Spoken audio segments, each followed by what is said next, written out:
నిజం రాకేష్ భాయ్, నిజంగా నేను మొన్న నువ్వు వాట్సాప్లో ఫోటో పెట్టినావు కదా, దూరం నుంచి చూసి నేను మహేష్ బాబు అనుకున్నా.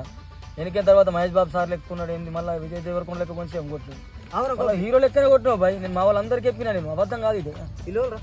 మన రాకేష్ భాయ్ తెలిసి మొన్న చెప్పినా కదా, ముంచుడు కాదు. రాకేష్ భాయ్ అంటే నీకు తెలియదు. ఒక్క బీరు తెమ్మంటే కాటన్ తెస్తాడు, పొద్దులాడి సంది ఒక కాటన్ బీర్లు, 2 సిలాకు పెట్టెలు. రాకేష్ భాయ్ వేరే. నువ్వు ఒక మాట వట్టిగా నార్మల్ గా ఒక బీరు తెమ్మన్నావు అనుకో, ఆ బాయ్ మొత్తం బీరు కాదు, నువ్వు వాయించిన అంటాడు 10,000 అంటే 10,000 కొడతాడు. ఇప్పుడు తిక్కల కొట్టక మళ్ళీ కొట్టిన కొడతాడు. ఆయన వేరే మనిషి తెప్పిస్తాడు రాకేష్ భాయ్. ఆయన మరి మొన్న దేశం వచ్చిండు, లగ్గంకార అయింది. ఆయన ఓడికినాడు. నువ్వు మంచి 5 కాదు, ఆయన 10 తెప్పించింది అయిపోతారు పొద్దుడు. ఆయన వేరే మంచి కింద మీద ఊపు మన రాకేష్ అన్న తోపు కథ గంగాల. మరి ఆ మనిషి అంతే. ఆ అద్దాలు ఎంత అనుకున్నావు? 150,000 రూపాయలు. మరి ఏమనుకుంటున్నావు? అంగి గుండెలు 10,000 కొట్టి పడేసినావు. అబ్బా మరి